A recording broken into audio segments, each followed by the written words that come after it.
नमस्ते दोस्तों, हमारे YouTube चैनल पर आपका स्वागत है। आज के वीडियो में हम आपको विचारों की महत्ता और उनके प्रभाव के बारे में बात करेंगे। जैसे विचार वैसा जीवन। हमारे चैनल को सब्सक्राइब करना न भूलें ताकि आप हमारे नए और रोचक वीडियो के साथ जुड़ सकें। तो चलिए शुरू करते हैं। एक बार एक व्यक्ति गौतम बुद्ध के पास गया और बोला, बुद्ध, मैं अक्सर लोगों को यह कहते हुए सुनता हूं कि हम जो सोचते हैं वही बन जाते हैं। इसलिए मैं आपसे जानना चाहता हूं कि हमारा जीवन हमारे विचारों से कैसे जुड़ा है और हमारे विचार हमारे जीवन को किस हद तक प्रभावित करते हैं। बुद्ध ने कहा है कि यह सत्य है कि मनुष्य जो सोचता है वही बन जाता है। कोई भी विचार जिसे हम लंबे समय तक अपने मन में रखते हैं और उसके बारे में बार बार सोचते रहते हैं, हम वैसे ही बन जाते हैं। लोग उन्हीं के साथ अपना निर्माण करते हैं। विचार जिसके बारे में वह लगातार बनता रहता है। व्यक्ति का चरित्र उसके विचारों से भी बनता है। यदि विचार अच्छे हैं तो चरित्र भी शुद्ध होगा, और यदि विचार ही प्रदूषित हैं तो चरित्र भी बुरा होगा। अगर आप ध्यान से देखेंगे तो पाएंगे कि आपके जीवन का हर पहलू आपके किसी न किसी पहलू से जुड़ा है। आप आज जो भी हैं अपने विचारों की वजह से हैं। आपके विचार अच्छे या बुरे किसी न किसी तरह से आपके जीवन को अच्छा या बुरा बना रहे हैं। हम जैसा सोचते हैं वैसा ही हमारा चरित्र बन जाता है। जिस प्रकार स्वस्थ बीज के बिना कोई वृक्ष विकसित नहीं हो सकता, उसी प्रकार अच्छे विचारों और अच्छे चरित्र के बिना कोई भी मनुष्य सफल नहीं हो सकता। और यदि उसके विचार नकारात्मक हैं तो वह अपने जीवन को गलत दिशा में मोड़ देगा।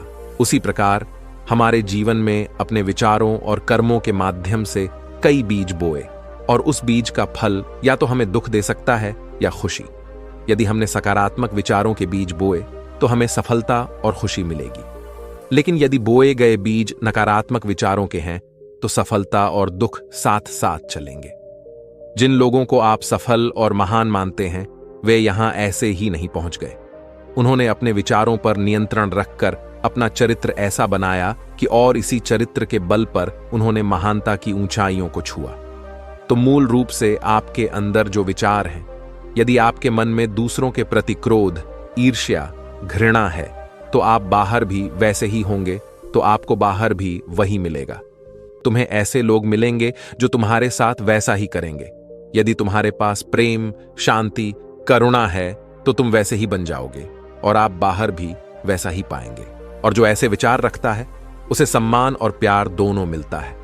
असल में मनुष्य अपने जीवन का निर्माता स्वयं है। वह इसे बना या बिगाड़ सकता है। मनुष्य अपने चरित्र का निर्माण अपने कार्यों और विचारों से करता है। अपना समुदाय बनाता है, अपनी किस्मत खुद बनाता है। व्यक्ति ने कहा, लेकिन बुद्ध, मैं अपने विचारों से खुद को कैसे सुधार सकता हूं? बुद्ध ने कहा था कि अगर तुम खुद को सुधारना चाहते हो तो सबसे पहले अपने विचारों पर ध्यान देना शुरू करो। तुम्हें यह देखना होगा कि तुम दिन भर क्या सोच रहे हो। क्या तुम दिन भर मन में बुराई और लोगों के प्रति नफरत पाल रहे हो? आपको बस इस बात पर ध्यान देना है कि आप अच्छाई की ओर जा रहे हैं या बुराई की ओर। जब आप अच्छे से समझ जाएंगे कि आपके दिमाग में अच्छे विचार चलते हैं या बुरे, तभी आप अपने सोचने के तरीके में बड़ा सकारात्मक बदलाव कर पाएंगे। आपके अंदर कभी न खत्म होने वाला खजाना है। आप नहीं जानते कि आप क्या कर सकते हैं। आप किस तरह की अद्भुत शक्तियां प्राप्त कर सकते हैं। आपने महान योद्धाओं और महान लोगों के बारे में तो सुना ही होगा। यदि आपको उनकी शक्तियों पर विश्वास नहीं है, आपको बस यह मानना होगा कि आग के बिना धुआं नहीं होता। जरूर उनमें कुछ तो बात होगी जिसकी वजह से उनके बारे में इतना कुछ लिखा और कहा गया है। तो वे कौन लोग थे जो दुनिया में महान योद्धा और आदर्श के रूप में पूजे जाते थे? अगर हम थोड़ा और गहराई से सोचें तो ये वे लोग थे जिन्होंने अपने भीतर के अटूट खजाने को पहचाना। वे लोग अभ्यास करते रहे और सभी की भलाई करने वाले लोगों की मदद करके खुद को बेहतर बनाते रहे, और वे दुनिया में महान और अमर हो गए। और अगर आप भी ऐसा ही करना चाहते हैं तो सबसे पहले आपको अपने विचारों पर ध्यान देना होगा। बुद्ध ने आगे कहा, एक मानव मन बगीचे से तुलना की जा सकती है। जैसे बगीचे को साफ और सुंदर रखना, समय समय पर उसमें उगने वाले खरपतवार को हटाना पड़ता है, रोज पानी देना पड़ता है, पौधे की देखभाल करनी पड़ती है। उसी तरह हमें अपने मन को भी सुंदर और सकारात्मक बनाए रखने के लिए उसका ख्याल रखना होगा। इसमें से लगातार नकारात्मक विचारों को हटाकर सकारात्मक विचारों को जगह देनी होगी। इसके लिए हमें डर, चिंता, नफरत और ईर्ष्या जैसी भावनाओं से खुद को दूर रखना होगा और इसके लिए आपको अपने अंदर चल रहे विचारों पर लगातार ध्यान देना होगा। किसी भी व्यक्ति के अंदर उठने वाले विचार और उसका चरित्र अधिकतर उसके आसपास के वातावरण और परिस्थितियों पर निर्भर करते हैं।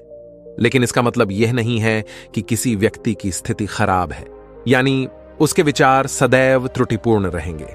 वह उन पर ध्यान देकर अपने विचारों को बदल सकता है और जैसे ही उस व्यक्ति के विचार बदल जाते हैं तो उसका चरित्र और उसके काम करने का तरीका अपने आप बदल जाता है।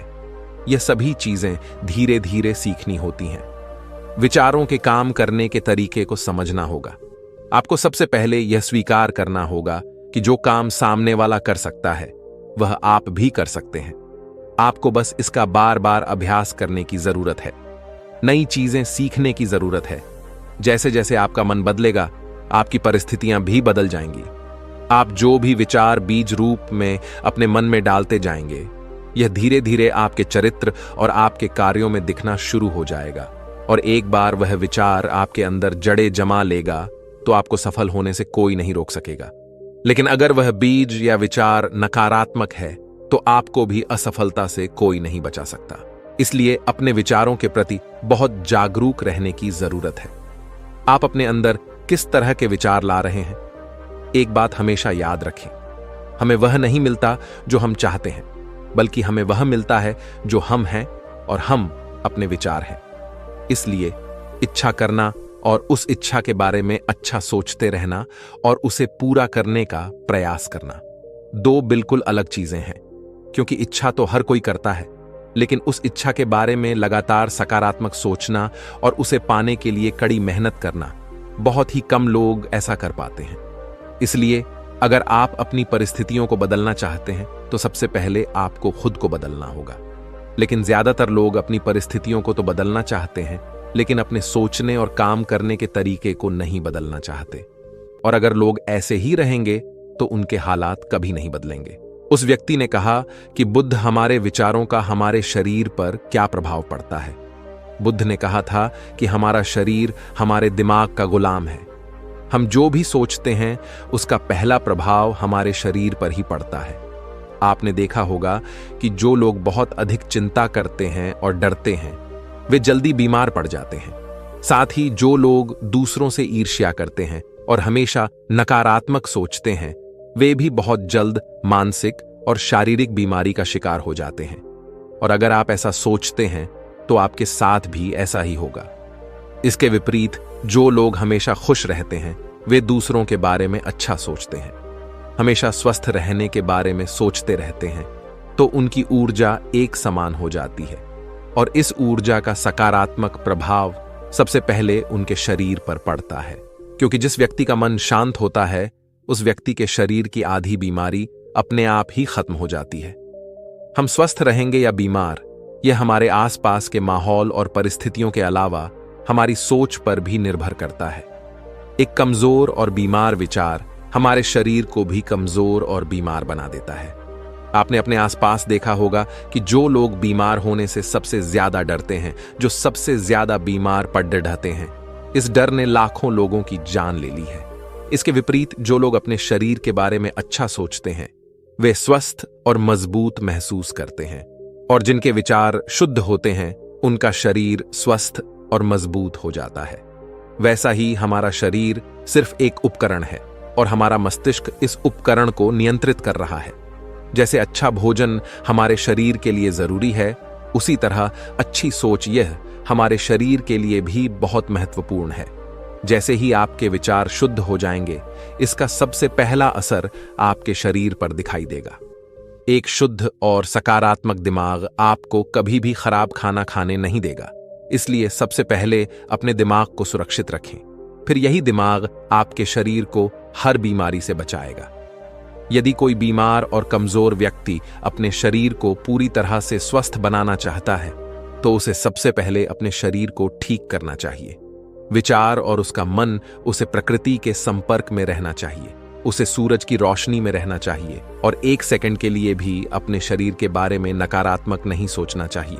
वह जैसा स्वास्थ्य चाहता है वैसा ही उसे महसूस करना चाहिए और पूरा विश्वास है कि वह वैसा बन सकता है। उस व्यक्ति ने कहा, बुद्ध, अब आप मुझे बताएं कि हमारे विचार हमारे लक्ष्य को कैसे प्रभावित करते हैं। बुद्ध ने बताया कि जब तक आपका लक्ष्य आपके विचारों के अनुरूप नहीं होगा तब तक आपको सफलता नहीं मिल सकती है। कहने का मतलब यह है कि आप हर दिन एक नई चीज सोच सकते हैं, जो मैं आज चाहता हूं या बनना, कल मैं वह बनना चाहता हूं या बाद में कुछ और। लेकिन जब तक आप अपने लिए कोई लक्ष्य निर्धारित नहीं करते तब तक आप कोई भी बड़ा काम नहीं कर सकते, क्योंकि नियम यह है कि जो काम हम बार बार करते हैं उसी काम में हम आश्चर्यजनक सफलता हासिल कर सकते हैं। अगर आप हर दिन अपना लक्ष्य बदलते रहते हैं तो आप कहीं नहीं जा रहे हैं। इसलिए आपके जीवन में एक निश्चित लक्ष्य होना चाहिए और आपको अपनी पूरी मेहनत और लगन से उस लक्ष्य को पूरा करने का प्रयास भी करना चाहिए। और इसके लिए आपको अपने सभी विचारों को अपने लक्ष्य पर केंद्रित करना होगा, अन्यथा आपके विचार बिखरे रहेंगे और हो सकता है कि एक बार आप असफल हो जाएं या आपको शुरुआत में कोई सफलता न मिले तो दूसरों को देखकर आपके मन में यह ख्याल आने लगा कि यह काम तो आसान है, जब वह इस काम में सफल हो सकता है तो मैं भी सफल होकर अच्छा पैसा और नाम कमा सकता हूं। और यह भी संभव है कि इस काम में असफल होकर भी तुम दूसरी तरफ भागो और ऐसा करते समय आप कई काम करते हैं, लेकिन हो सकता है कि आप किसी एक चीज में सफल ना हो पाएं। इसलिए आपको पहले एक चीज तय करनी होगी, तभी आपके विचार एक काम पर फोकस कर पाएंगे। अब आपका वह लक्ष्य कुछ भी हो सकता है, चाहे मन की शांति पाना हो या अमीर बनना हो, लेकिन याद रखें, लक्ष्य वही है जो आपके विचारों को एक दिशा में केंद्रित रख सके। यदि आप बार बार अपने लक्ष्य हासिल करने में असफल हो रहे हैं तो इसका मतलब यह नहीं है कि आप इसे हासिल नहीं कर सकते, बल्कि इसका मतलब है कि आपके पास अपने लक्ष्य को हासिल करने का तरीका गलत है। इसलिए आपको अपना लक्ष्य नहीं बदलना है, बल्कि अपनी सोच और अपने काम करने का तरीका बदलना है। अगर आप ऐसा करेंगे तो आप धीरे धीरे सीख जाएंगे और अपने लक्ष्य तक पहुंच जाएंगे। अपनी असफलताओं से कभी मत डरो। अगर आप कुछ बड़ा हासिल करना चाहते हैं तो आपको अंदर से बहुत मजबूत होना होगा, क्योंकि चाहे आप कुछ भी करें, लोग अक्सर आपको अपनी बातों से कमजोर और हताश करने की कोशिश करेंगे। इसलिए अगर आप डरेंगे तो आप अपने किसी भी लक्ष्य में सफलता हासिल नहीं कर पाएंगे, क्योंकि डर आपकी सभी आशाओं को नष्ट कर देता है और आपके सभी विचार केवल आपके डर तक ही सीमित रह जाएंगे। और डर डर कर आप अंततः खुद को शारीरिक और मानसिक रूप से बीमार बना लेते हैं। तब आपको समझ आएगा कि आपने अपने झूठे डर के एहसास में कितनी बड़ी गलती कर दी है, और फिर आपके लिए खुद को उस स्थिति से बाहर निकालना बहुत मुश्किल हो जाएगा। इसलिए सबसे पहले एक लक्ष्य बनाएं ताकि आपके विचार उस पर केंद्रित हो सकें। उसके बाद अगर आप बार बार असफल होते हैं तो भी घबराएं नहीं, क्योंकि यह लक्ष्य हासिल करने का ही एक हिस्सा है, और पूरा विश्वास रखें कि आप जरूर सफल होंगे और एक दिन तुम भी हो जाओगे। उस व्यक्ति ने कहा, बुद्ध, विचारों और मन की शांति के बीच क्या संबंध है?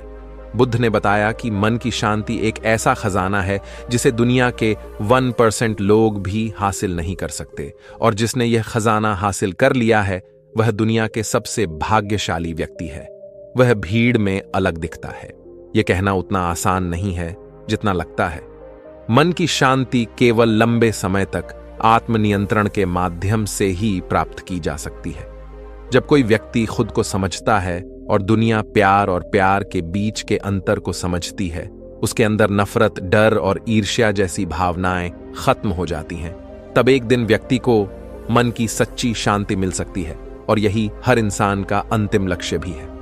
एक शांत व्यक्ति सबसे खराब परिस्थितियों में भी खुद को नियंत्रित कर सकता है। एक शांत व्यक्ति के पास जितनी मानसिक शक्ति होती है उतनी किसी और के पास नहीं होती। शांत व्यक्ति का अर्थ है वह व्यक्ति जिसका मन पूर्णतः शांत हो, क्योंकि जैसे ही आपका मन शांत हो जाता है आपके सभी विचार शांत हो जाएंगे, और तब आपको महसूस होगा कि सचमुच आपका दिमाग कितना शक्तिशाली है। जैसे ही आपको मानसिक शांति मिलेगी आप महसूस करेंगे कि आपकी मानसिक शक्ति इतनी बढ़ गई है कि आपके लिए सब कुछ आसान हो गया है। आप जहां भी हों, आपकी परिस्थितियां जो भी हों, आप खुद को स्वीकार करना शुरू कर देंगे। आप हमेशा खुश रहेंगे और अगर आप यह मुकाम हासिल करना चाहते हैं तो इसकी शुरुआत आपको अपने विचारों से करनी होगी। अपने विचारों पर नियंत्रण, और अपने विचारों पर यह नियंत्रण आप केवल और केवल ध्यान के माध्यम से ही प्राप्त कर सकते हैं। इतना कहकर बुद्ध चुप हो गए और ध्यान करने लगे और वह व्यक्ति भी उनको प्रणाम करके चला गया। दोस्तों, आपने आज के इस वीडियो से क्या सीखा वह मुझे आप कमेंट में बता सकते हैं। इसी के साथ में उम्मीद है कि आपको आज की वीडियो पसंद आई होगी, तो इस वीडियो को उस इंसान को शेयर करें जिससे यह कहानी सुनने की जरूरत है, और उसी के ठीक बाद चैनल को सब्सक्राइब करें। तो चलिए फिर मिलते हैं ऐसी एक और नई वीडियो में एक नए मैसेज के साथ। तब तक के लिए अपना ख्याल रखें। धन्यवाद और नमो बुद्धाय।